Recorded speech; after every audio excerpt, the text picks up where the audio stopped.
Pressure from the United States strains relations with Pakistan.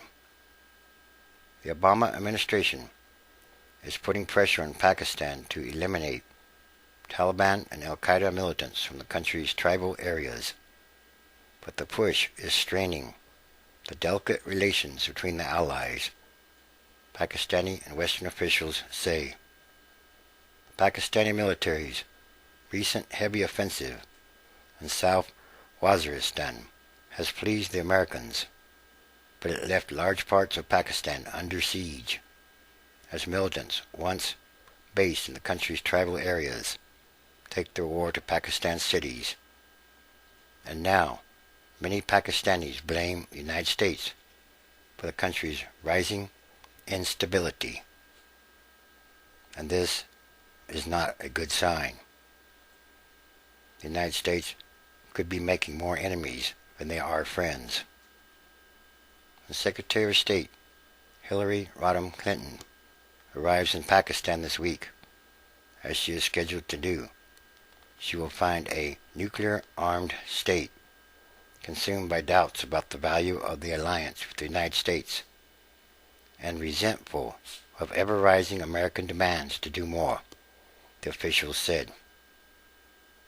The United States is also struggling to address Pakistan's concerns over the conditions imposed on a new American aid package of $7.5 billion over 5 years that the Pakistani military denounced as designed to interfere in the country's internal affairs. This is becoming a very tricky situation. The Obama administration has endorsed the Pakistani Army's recent offensive in South Waziristan, suggesting it showed overdue resolve, but it has also raised serious concerns about the Pakistani Army's long-term objectives. How the offensive plays out may prove to be a bellwether for an alliance of increasingly divergent interests. The Special Envoy for Afghanistan and Pakistan, Richard C. Holbrooke, has said that the Obama administration would be trying to find out whether the Army was simply dispersing the militants or destroying them, as the United States would like. Most likely, they are just dispersing them. From the number of troops in the offensive, it was not clear that the Army wanted to finish the task, said a Western military attaché who spoke on the condition of anonymity according to diplomatic protocol. The Army would not take over the province as it had the Swat Valley, where the military is now an occupying force after conducting a campaign in the spring and summer that pushed the Taliban out, the officials said.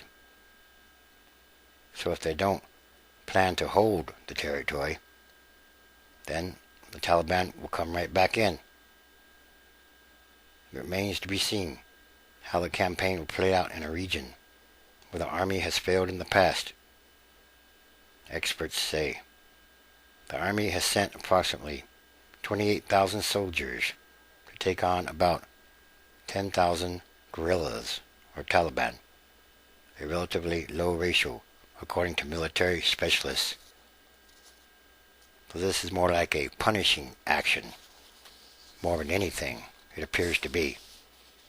In all, of the roughly 28,000 soldiers, there are probably about 11,000 Army infantrymen, said a retired Pakistani Army brigadier. Instead of a ratio of 1-to-1, he said the ratio should be at least 5-to-1. The Army appears to have no plans to occupy South Waziristan, but rather to cut the militants to size. With the uncertainty of American plans in Afghanistan and the strong sentiment in Pakistan that India was up to no good in the restive provinces of the tribal areas, the Army would not abandon the militant groups that it has relied on to fight as proxies in Afghanistan against India. The goal in South Waziristan is to eliminate the leadership but has become too big for their boots with the attacks on Pakistan cities. The Army would like to find more pliant replacements as leaders, although that is not likely to happen. The militants' war against the cities in the past 3 weeks has produced a wave of fear that shores up support for the Army to fight back.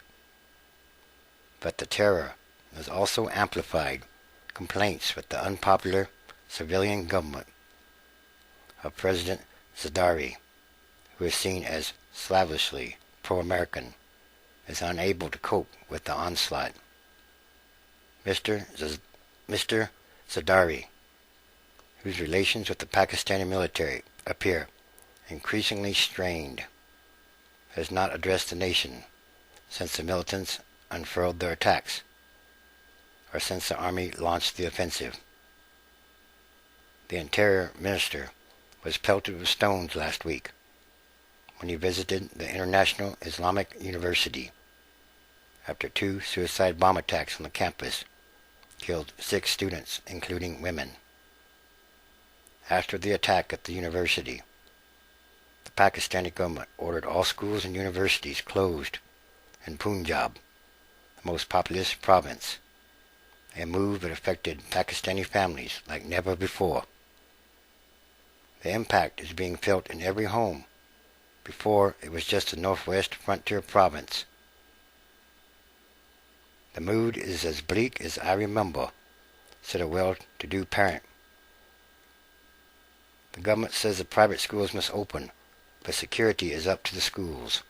Where is the Pakistani government? The range and different style of attacks in the urban areas, particularly in Islamabad, the capital, has surprised Pakistani security officials, said a Western diplomat who is in frequent contact with them.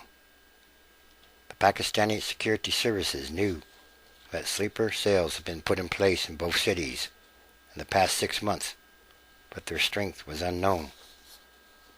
These were not your typical scared suicide bomber boys from villages. These were well-trained commandos. The militants or the Taliban or Al Qaeda, they appear to be teaming up, coming together as one force. The assassination of an army brigadier as he drove through Islamabad last week has further unnerved people, demonstrating that the militants have a group of spotters or observers, probably marshaled from the increasing number of students attending radical religious schools in the capital.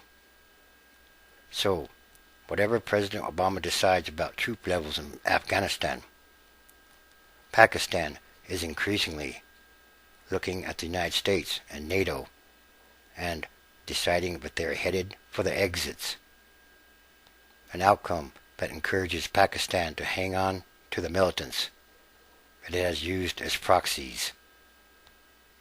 The fact that the United States has so far failed to persuade India to restart peace talks with Pakistan, and that it was doing little to curb what Pakistan sees as the undue influence of India in Afghanistan, is very unsettling for Pakistan. On top of everything else, that feeling is driving a surge of anti-American sentiment, even among the elite, and some even in the military, increasing the serious challenges ahead. Again, and this is very important, on top of everything else, that feeling is driving a surge of anti-American sentiment, even among the Pakistani elite, increasing the serious challenges ahead.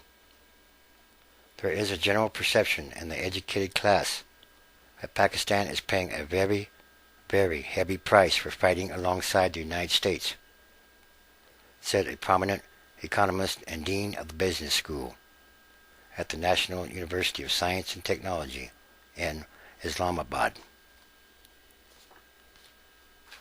This is not a good sign in some kind of way. Is the United States making more enemies than friends in this area of the world?